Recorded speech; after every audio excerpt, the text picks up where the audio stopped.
Welcome, everybody, to another edition of the Monday Night Happy Hour. It is your boy, Philly. He is in the house. How are you guys doing this weekend? How is everybody doing? I hope you had a great weekend. I had an MRI this weekend, but it was other than that, it was pretty cool. Oh, that's one way to start. Hey, isn't it?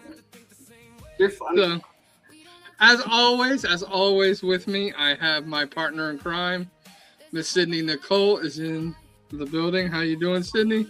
I am good. It's a Monday. It's hot as hell out here in Colorado. What is the weather like where you guys are? What's going on weather-wise over there?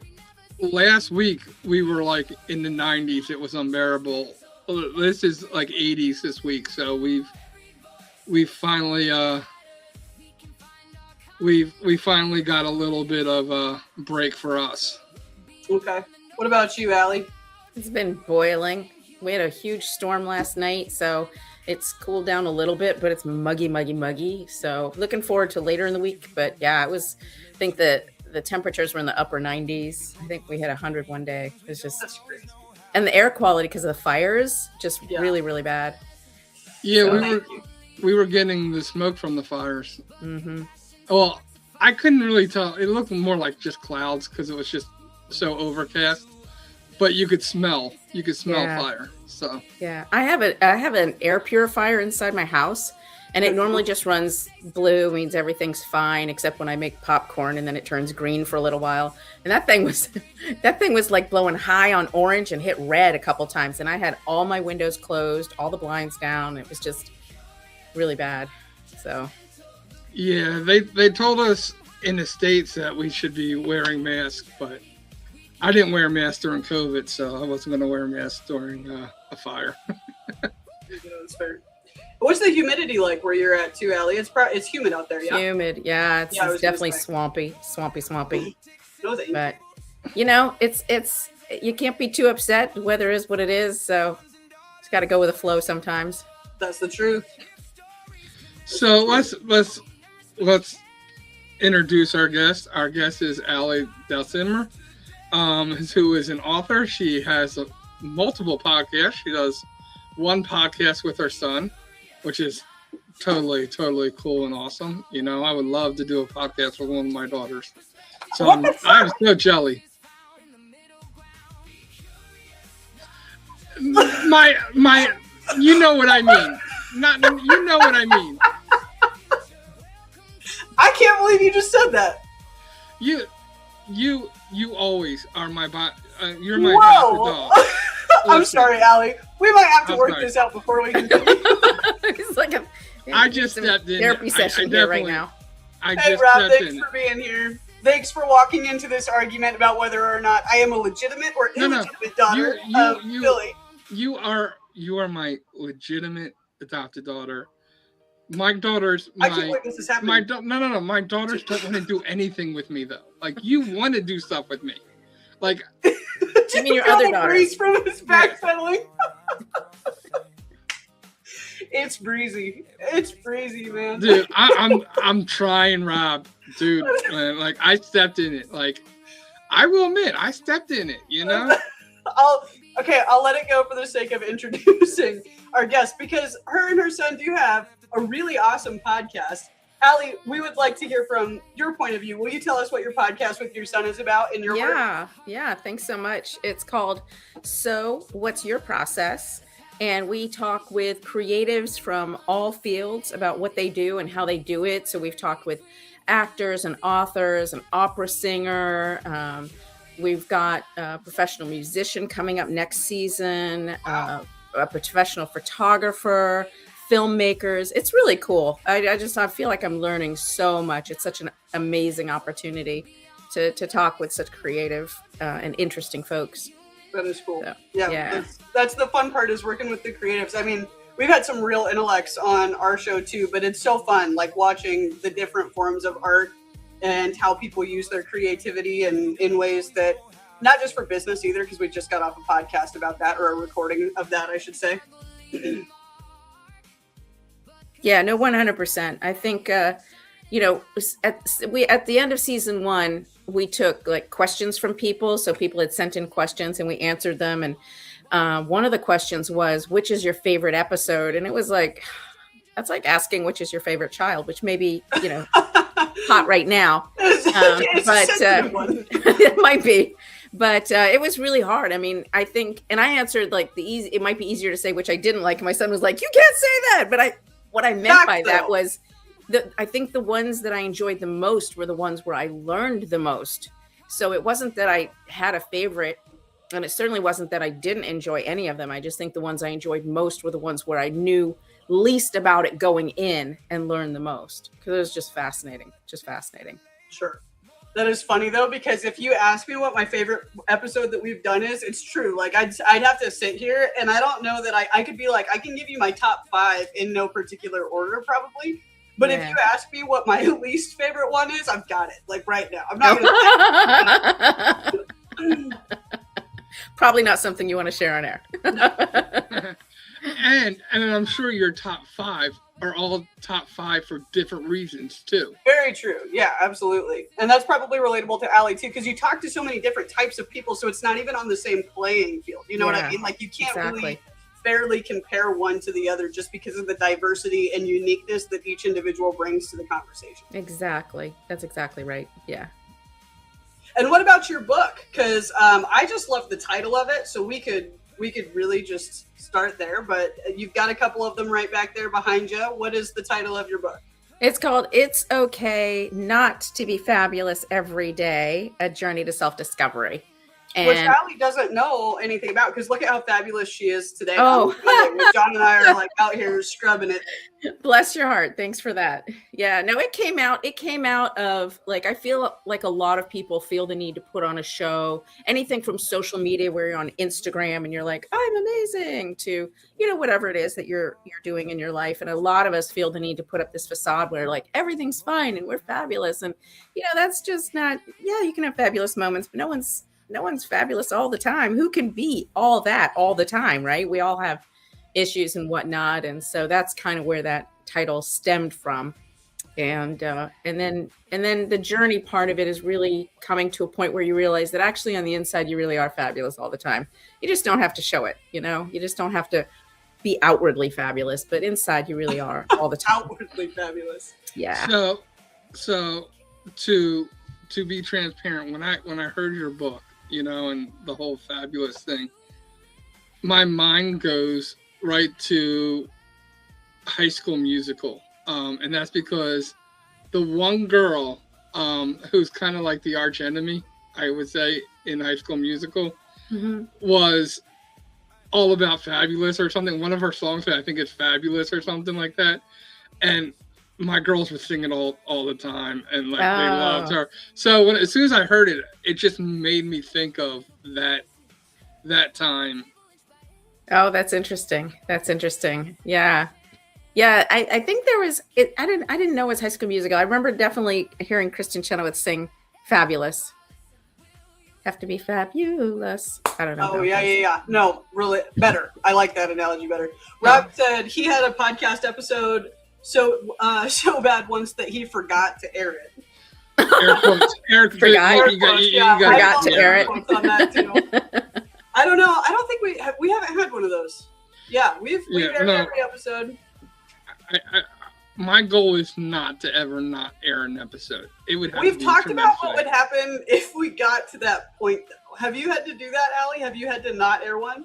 No, okay. Not at all. There are a couple that we've had to edit because weird things have happened. Like we had one episode where we were talking with this actor who lives in New York, and he put his dog into the bedroom, and like the dog kept barking, so he kept having to get up and go and like deal with his dog for a few minutes, then he would come back. So there was a lot of editing for that. And sometimes we edit out pauses. We'll ask a question and somebody's like, and so we'll edit that out. But otherwise, no, we haven't had anything we didn't want to air, and we really haven't done much editing to what we have had. We try to just let whoever that creative is just share whatever it is they want to share. There's no right or wrong answers when you're talking about your craft, right? And who you are. There's no right or wrong answers. It just is.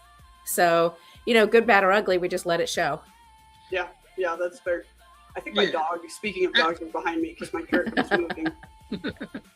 Yeah. And it's more authentic with the ums and the ahs and everything else into it too. Yeah, as long as they don't drag too much, you know. Yeah, that's true. We haven't had that problem before. There's been times where I'm like, think before you speak. You just said that out loud. This is recorded.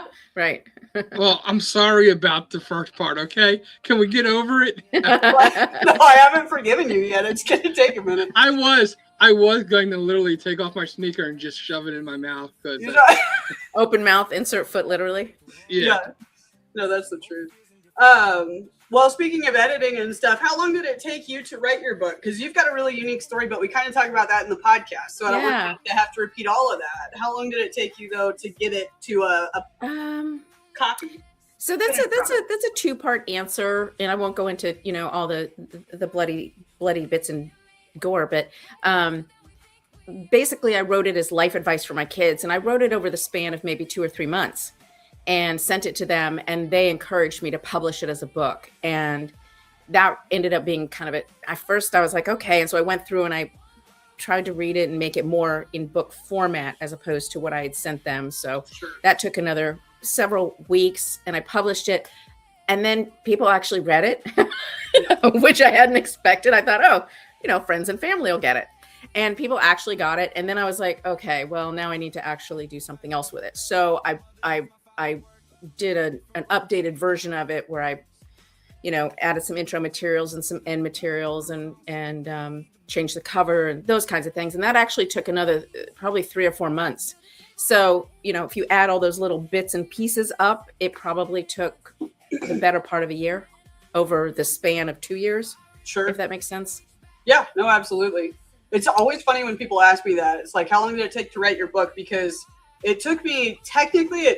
started in 2019, but I didn't really try until I got a push from it was the executive director of the nonprofit that I was on the board of at the time. And she was like, hey, did you ever finish that book? And I was like, no, like it's still kind of playing, but it's like hard. Like it was a lot of emotionally, like it was rough. And she was like, all it took is she goes, that's a shame. That would be a really amazing resource for women to have. And in 2 weeks later, I had my book finished. That's great.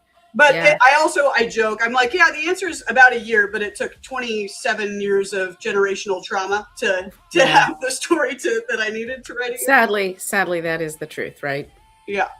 So we do have a couple comments that I want to get to, Rob, because the guest begged to be on the podcast and was the least interested in answering questions ever. LOL. That's interesting. That is. Well, we'll get into that because I think that might be a part of the whole game we're going to be playing today. And our moderator asked if did you go the route of self-publishing? What was the process like? Yeah, pretty much self-publishing. I used assisted self-publishing because I'm not technologically savvy. So I went through a small press that handled all of the logistics and the the copywriting and the uploading and the Library of Congress and all that kind of stuff. But I did my own marketing and whatever. Very good.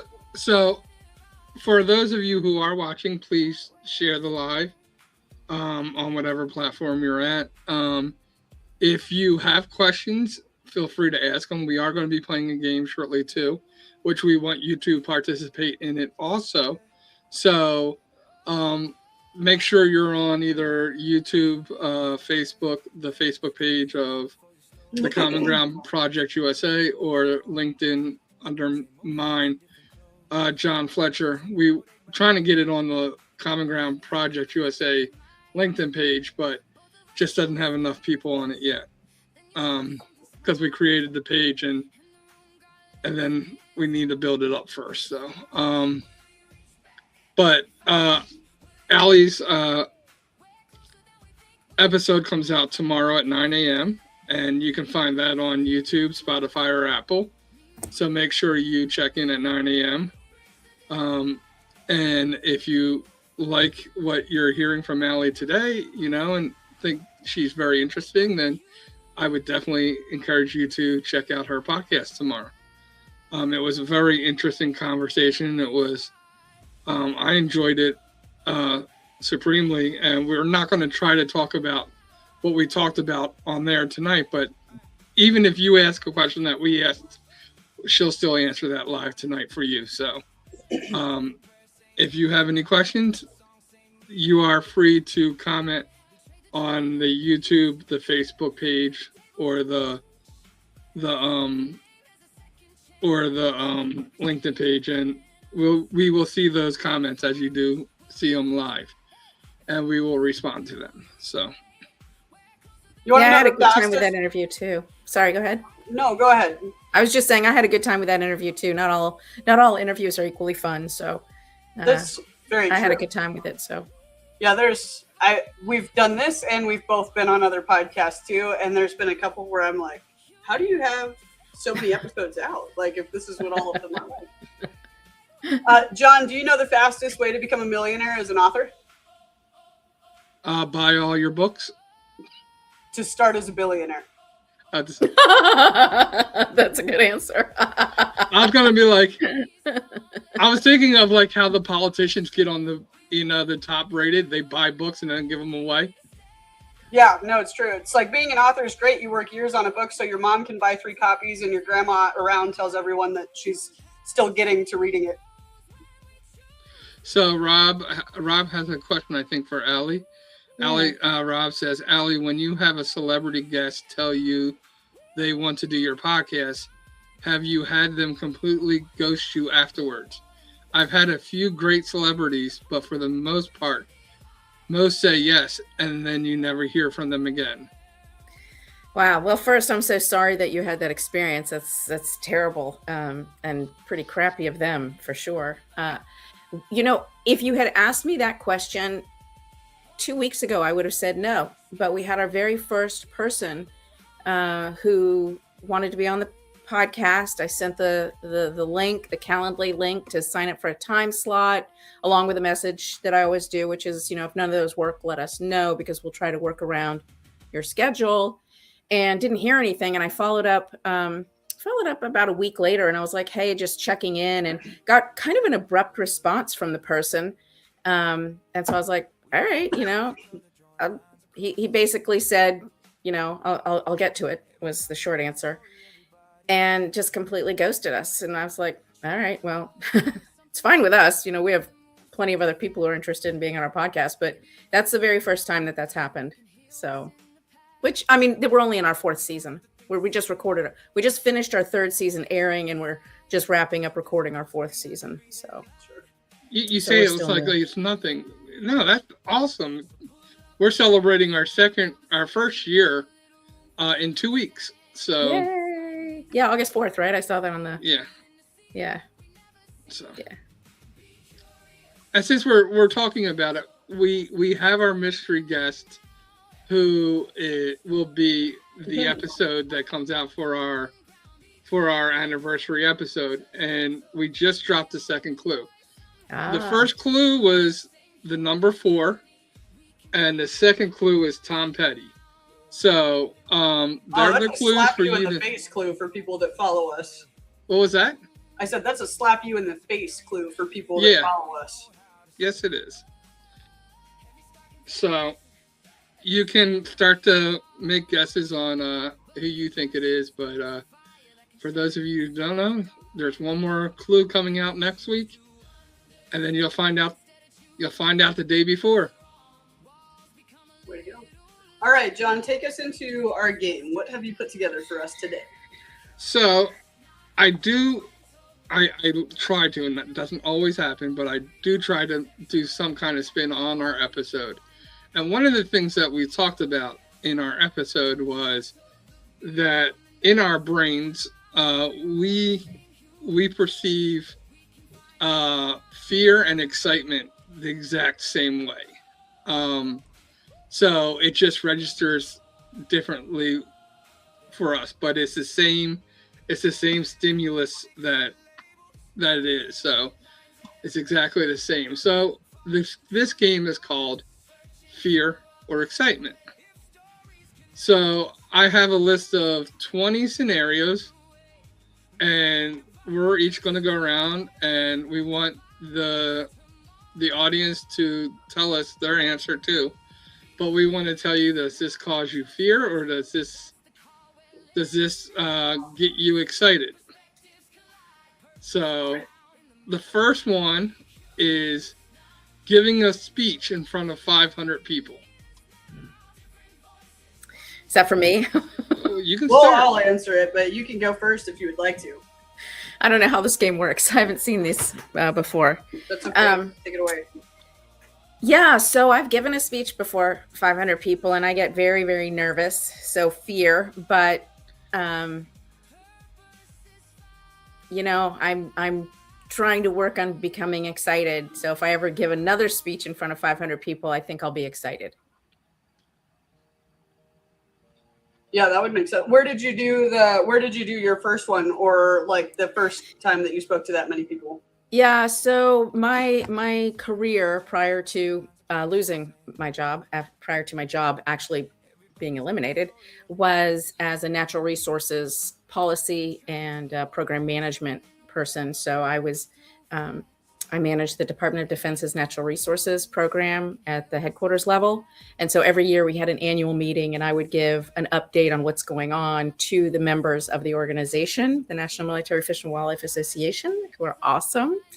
And there were frequently several hundred of them. So awesome. did that every year. Yeah, that's a lot of people. I think for me, it's both.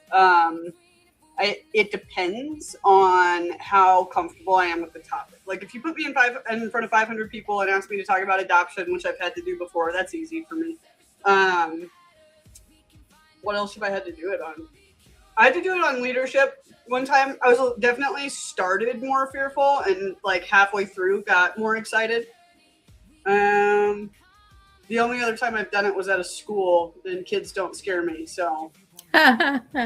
Yeah, you know, you make a really good point, Sydney. I think that's a really good point, which is you start off scared, but as you start talking, you become more comfortable and you can just get into it and go with it. So yep. I think it also makes a difference if you're talking to, notes in a prepared topic that you're very familiar with versus something that's very personally vulnerable as well. I think that makes a difference. Big time. Ed, since you're just coming in, the game is fear or excitement. On Allie's episode coming out tomorrow, we talked about how the body has the same physiological reaction to fear as it does excitement. And so John is giving us scenarios, and we're asking the audience to respond with if it would make them excited or fearful. And so the first one was giving a speech to a room full of 500 people. John, I feel like you can do that. Yeah, but I will say that, like, I've preached in sermons, so, like, for me, speaking in front of people, but every time that I speak at a new church for the first time, you get a little nervous because you don't know how they're going to perceive you, but it's that nervousness that's like an adrenaline rush for me. Yep. It's not the nervousness that is fear. It's more the nervousness like, wow, this is going to be cool. This is going to be awesome. So it's excitement. You're perceiving it as excitement, not fear. Yeah. And Rob said, just to go back, Rob said, I totally missed your answer because my wife called. And, what was the question? It was the one about the celebrity. I was you got to tell your wife she can't call between, 7 p.m. Eastern time and 8 p.m. Eastern time. Okay, Rob? We got to get your wife on board. Okay? No, I'm only joking with you. Well, the short answer was that I recently had someone who did that. Previously, I had not had that experience, but it's kind of crummy. But at the same time, if someone's going to ghost you, you don't really want them on your show anyway. True. So. True. All right, what's the next one, John? But as long as Sydney forgives me, we'll forgive your wife, okay? Oh, shoot. Well, his wife is screwed then. All right. Scenario number 2, going on a first date. Is neither an okay answer? Like, you decide if I'm scared or excited. You can set the tone. Well, why don't we make it a blind date? Because, I think it's a lot... This would be more of the fear. No. I'm neutral. Like, I still don't think I'd get scared. Like, maybe excited as I got into it. I think I'd be bored. Hopefully you're not bored during the date. Bore me. Like, I'm just bored with bullshit. That's what I'm bored with. I'm not, I don't care. Neither.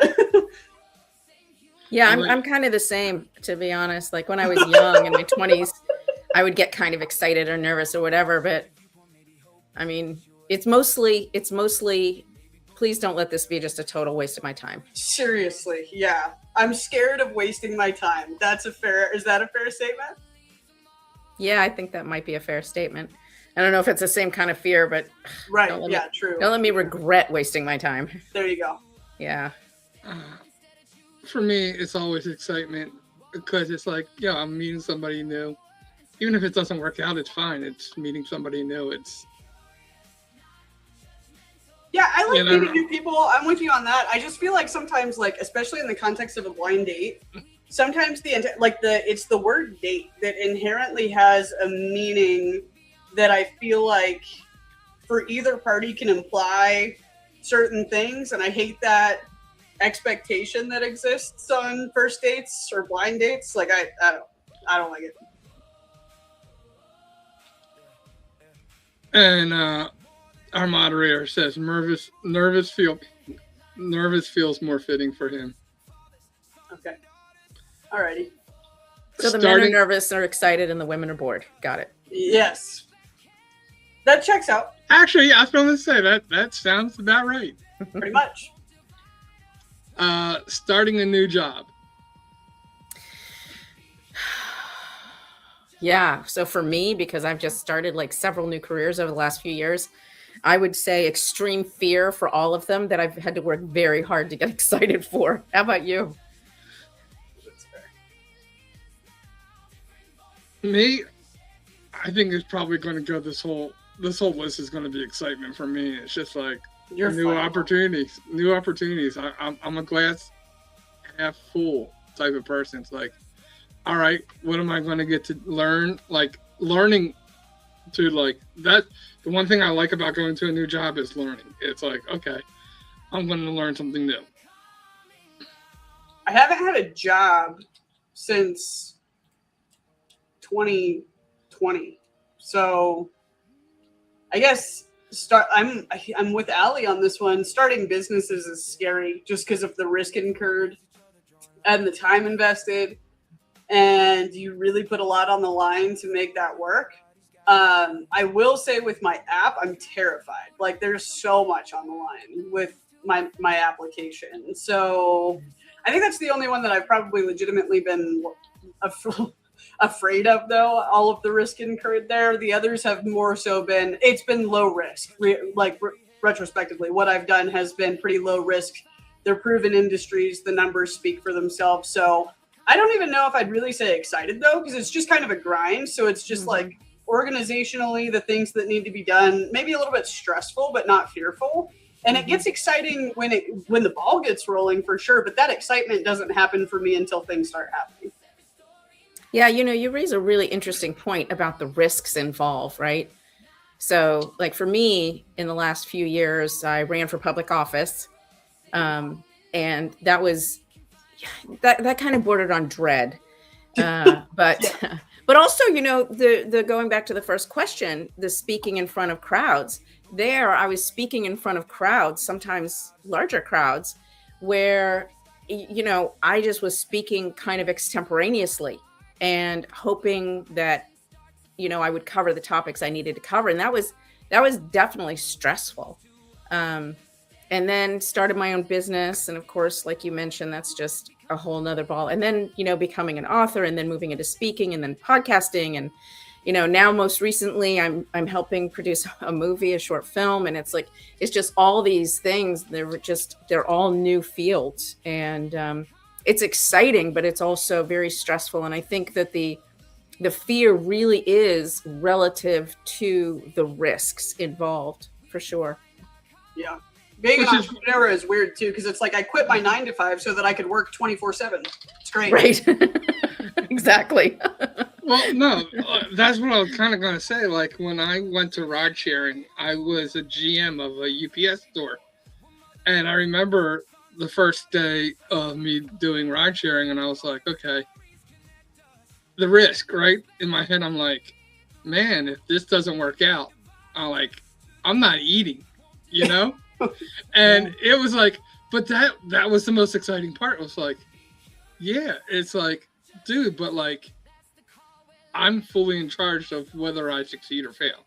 Like, I either get up and I do the work that I need to do to make this successful, or I fail. And I'm not going to let me fail. So, well, yeah.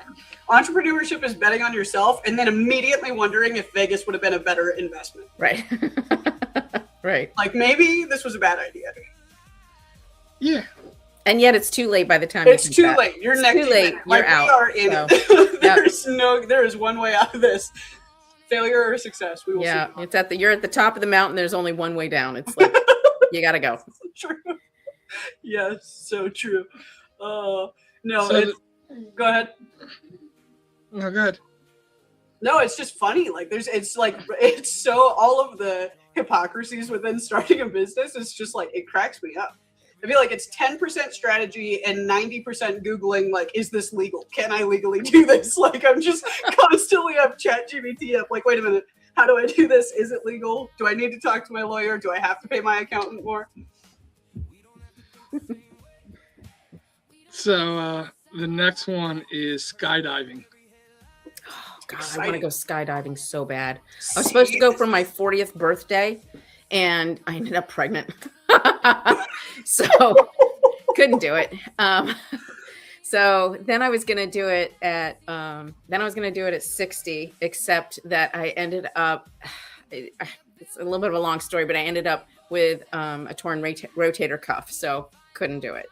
So now I have a new goal, which is when I'm 65, I'm going to go.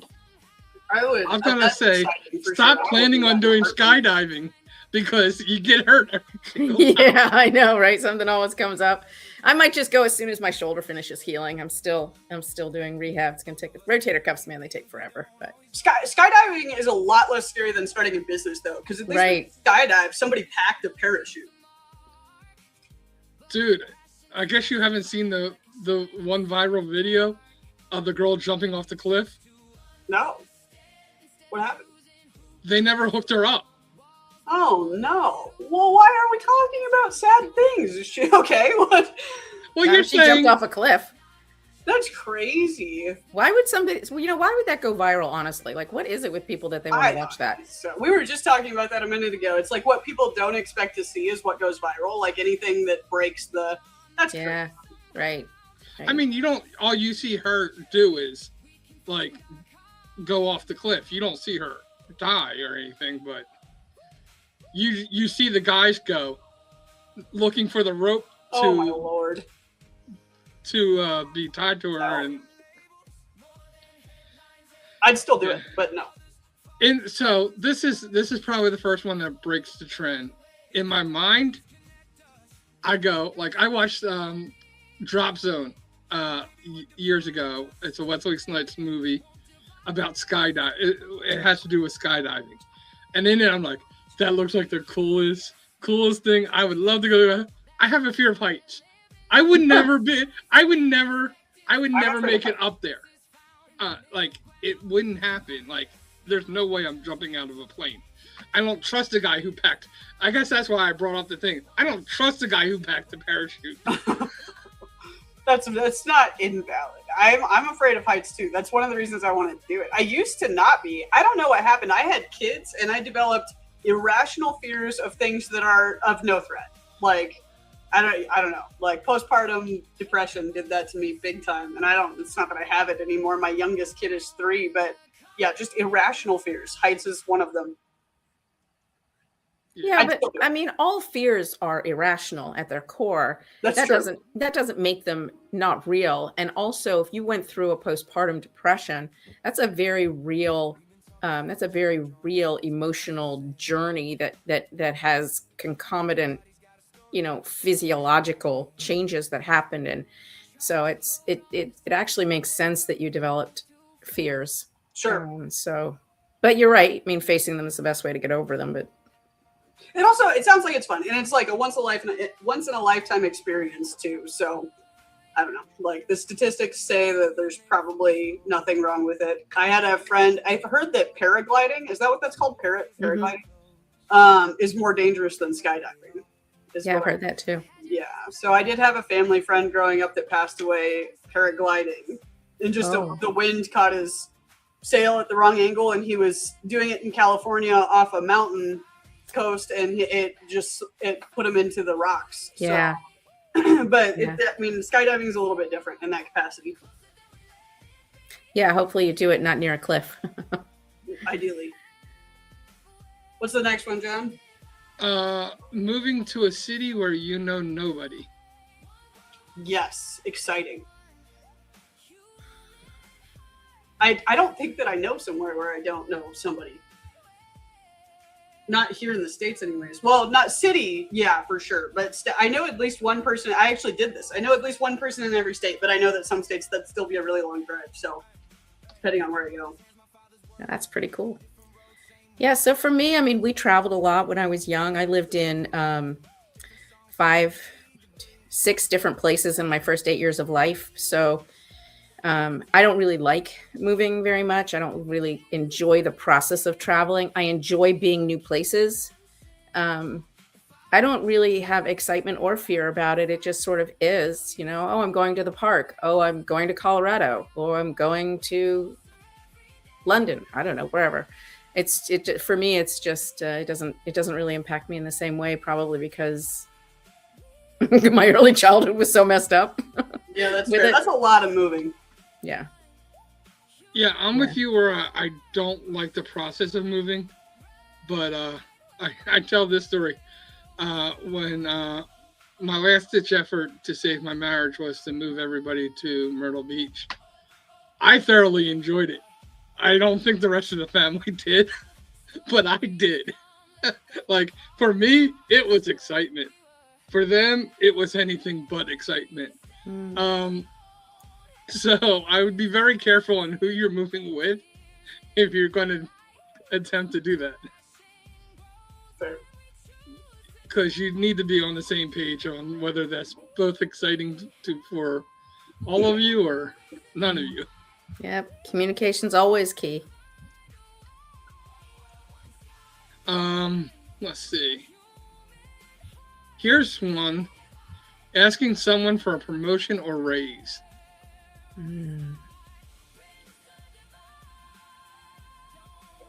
I asked myself for a raise, but she said no. Yeah, I was always, when I was young, I was always too scared to do that, and then I finally did it one time. I was definitely nervous about doing it, but now I'm in the very enviable position of working for myself, and the less enviable position of not being able to pay myself much. So, there's that. That's a difficult one to answer when you're self-employed. Yeah. I've actually, now that I think about it, I've never asked for a raise. Even when I was working for people, mostly because I've been in commission-based careers my whole life. And so I wrote my paycheck, and it was like, how hard do you want to work? How many sales do you want to get this week? And so I had a base, but the base was fixed for everybody. So I kind of got to sign off on if I wanted a raise or not in that capacity.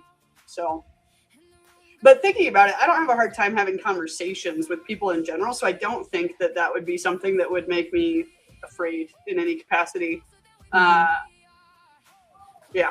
Well, one thing I definitely learned through my various career progressions was that it's a lot easier to negotiate a higher salary before you take the job than to ask for more money once you're in it.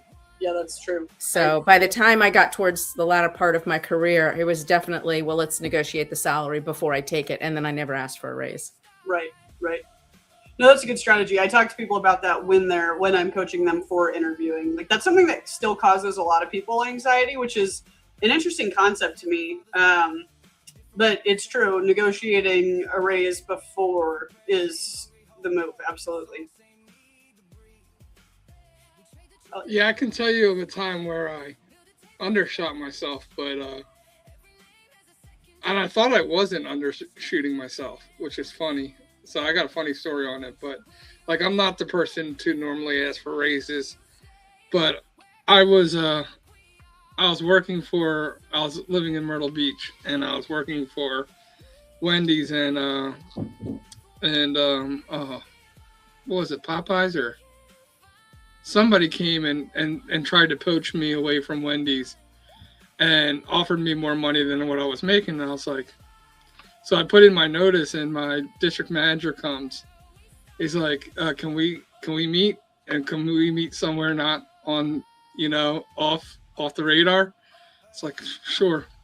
So I go there, and he's like, what's your number? I was like, what? He's like, what's your number to keep you? And so I threw out a number that I thought he would never match. And he was like, done. I was like, damn, I asked for too little. Right. I was like, I could have gone higher. Yeah. Yeah. But honestly, they should have valued you more up front and paid you that from the start. Valid. But, let's see. All right. Buying your first home. I was super nervous when I bought my first home, but I was also 22.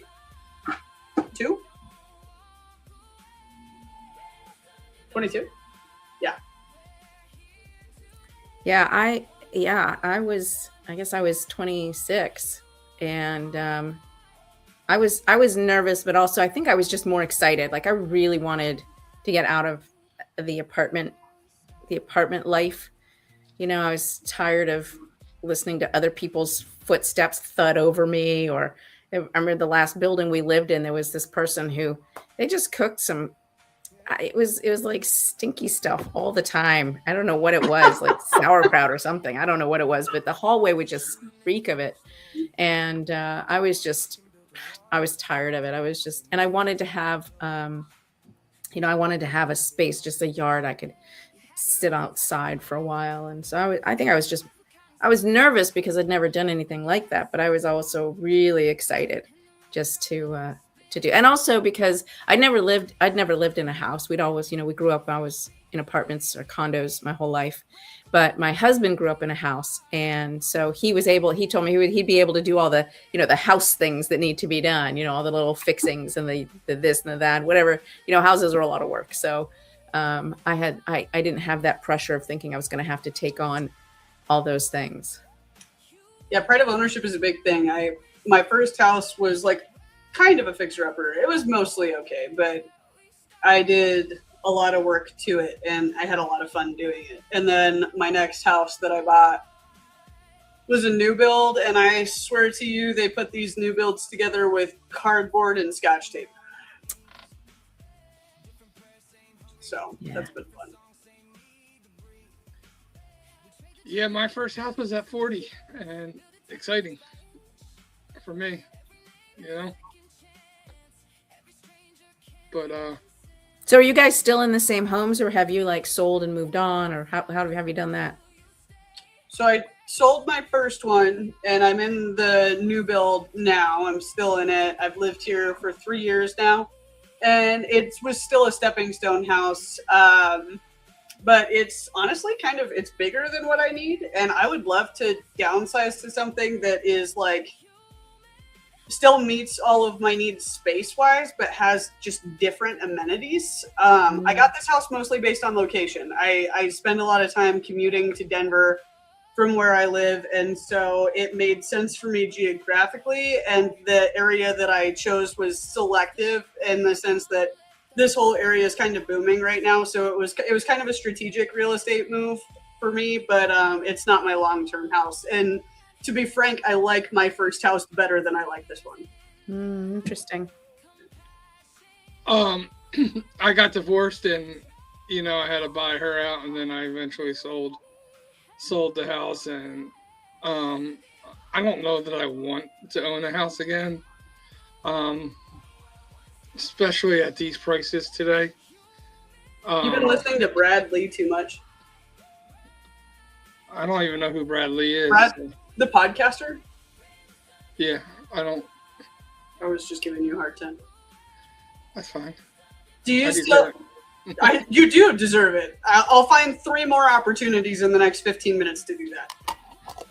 Allie, what about you? Do you still live in your house? I do. We bought it it's a little starter home, little slab home. And we were actually my husband and I were thinking about a new home. We'd started looking around because the kids had gotten bigger. My son was going into high school and my daughter was going to middle school. And we thought, kids get bigger, they need more space. Their friends are bigger, their stuff is bigger.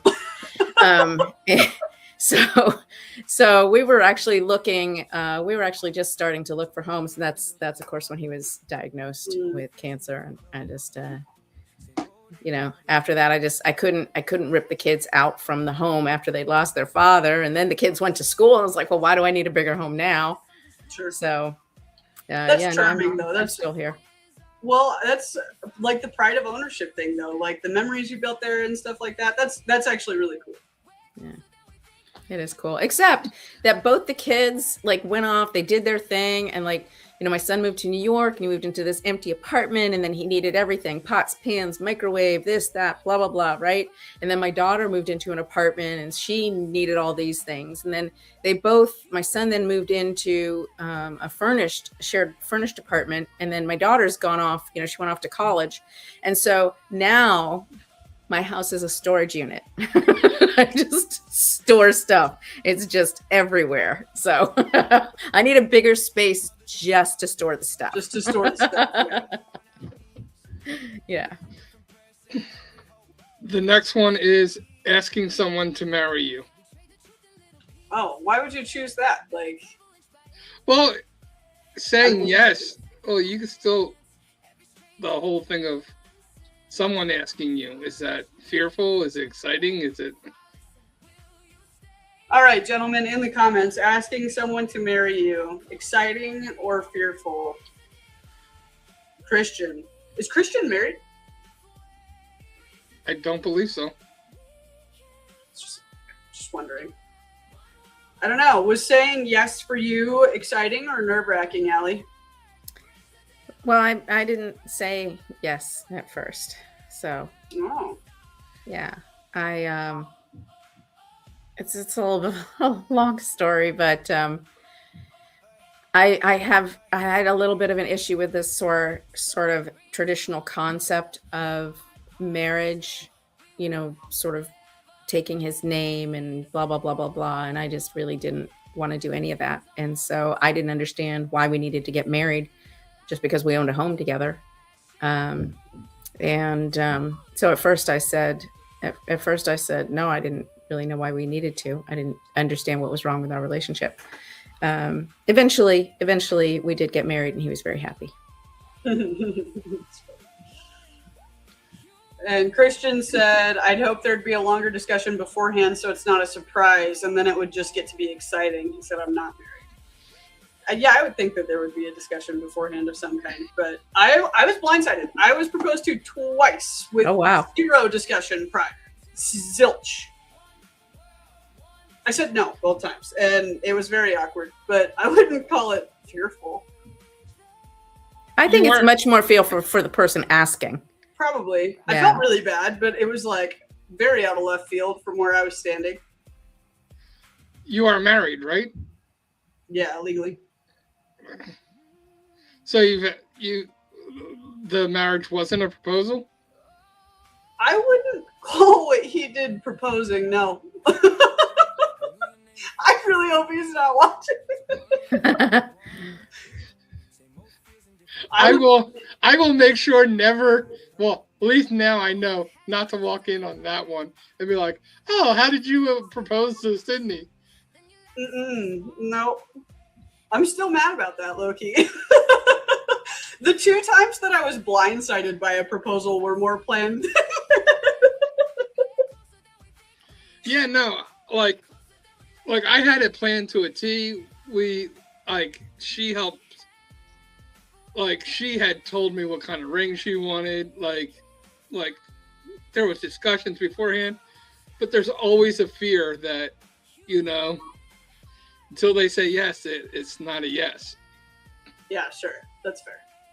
So I've been proposed to 6 times.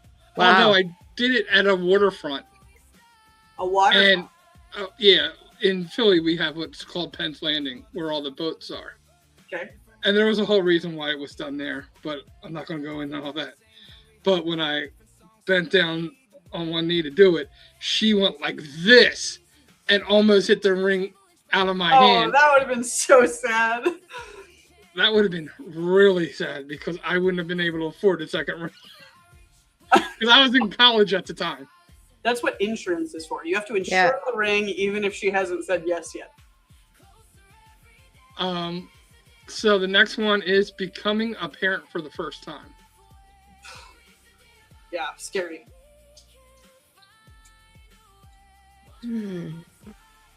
I got a story for this one too, but I think I've got a lot of trauma surrounding this, so I don't know if my answer is really reflective on what I would want it to be, but yeah, scary.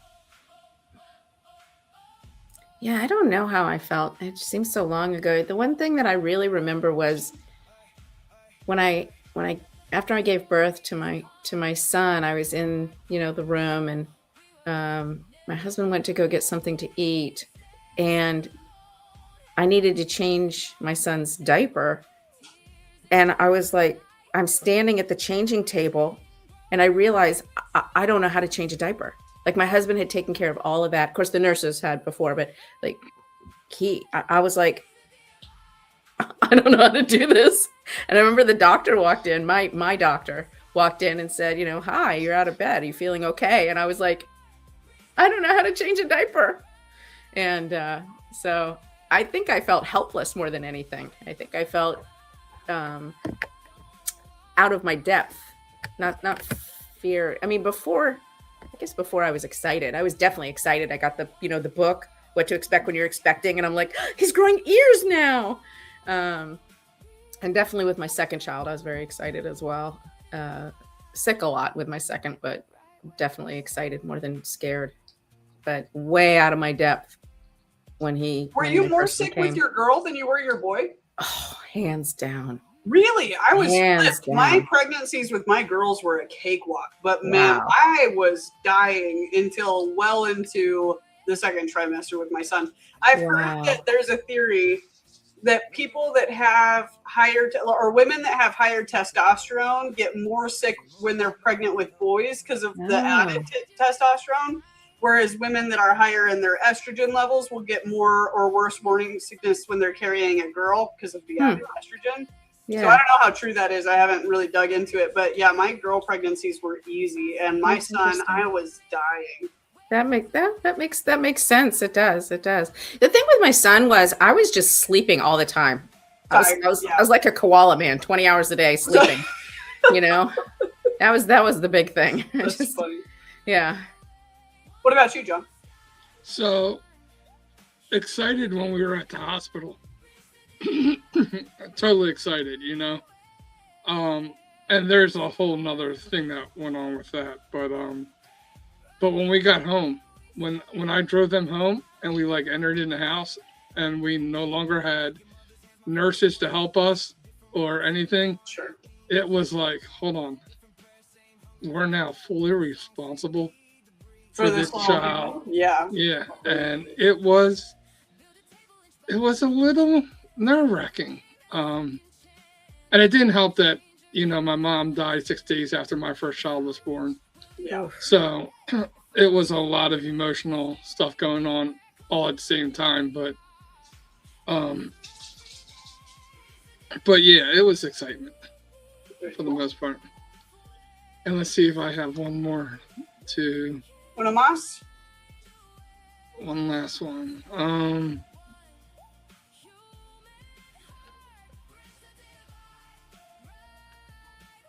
I don't know why they have this as one, but it is having your social media posts suddenly go viral. I would think it would be total excitement, but maybe there would be a fear. Would somebody fear it? Well, it depends what it was, right? Yeah. I mean, true. If you're doing something that you really don't want the world to see and it goes viral, that would not be an exciting thing. Like a sex tape or something. Well, I hadn't thought of that, but thanks for sharing that. Yeah, that too. hadn't really thought of that one, but okay. I guess. Good grief. I was thinking more along the lines. Got pantsed or something innocent like that. And he's like, like you're screwing someone on camera and it got leaked. Yeah. Or I was thinking more along the lines of like someone captures you like first thing in the morning and you're like, hair akimbo and like whatever.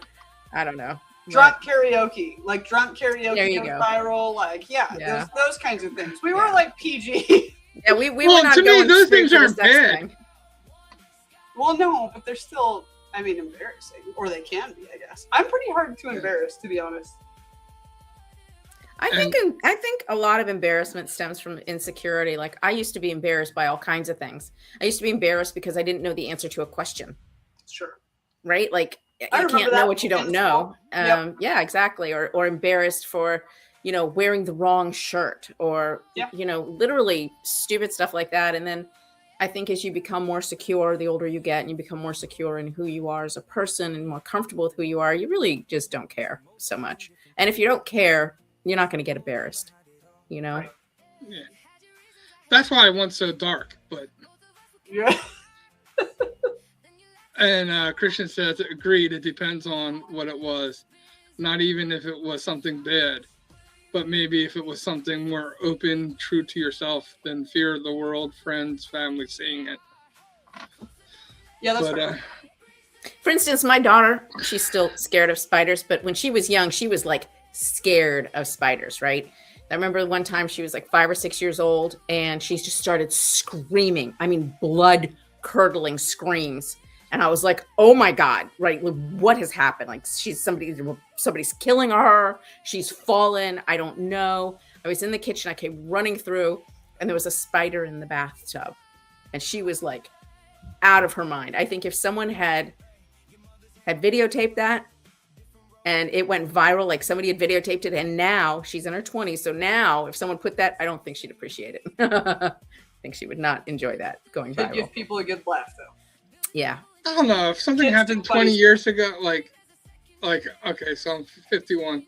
So if something happened when I was 4 and it put me in a bad light, I'd be like, I'm 4. I'm not that person anymore. Well, it depends whether or not you're still scared of spiders. True. I do not love spiders. I will say that. It's not my favorite. And by not my favorite, I mean I might sell my house and move if the wrong spider is in it.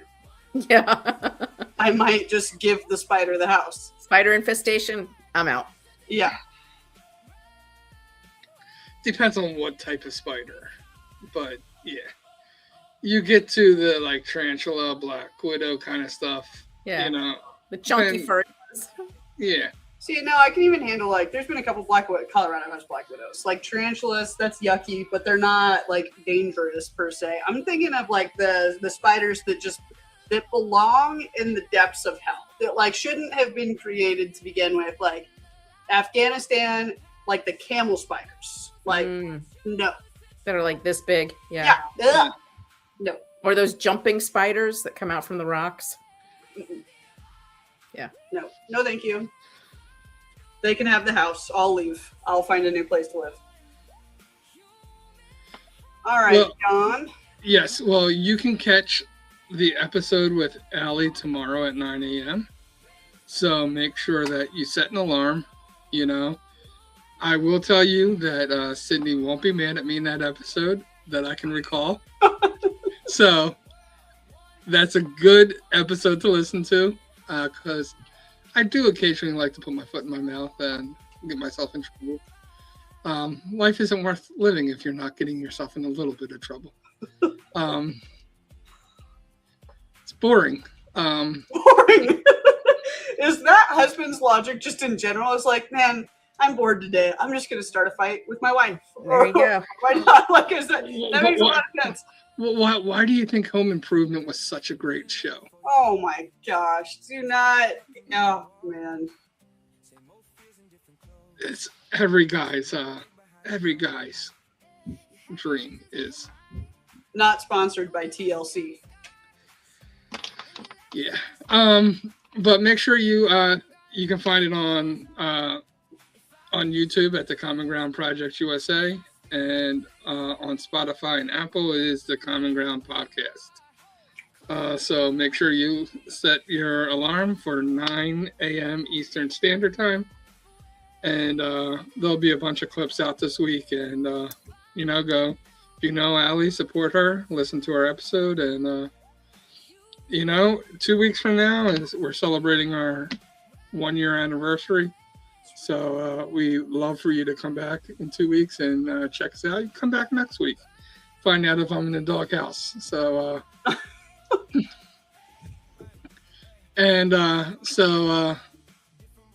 thank you, Allie, for being with us. It was a pleasure having you on tonight. And as always, when we take the opportunity to have a conversation with each other, we can find common ground.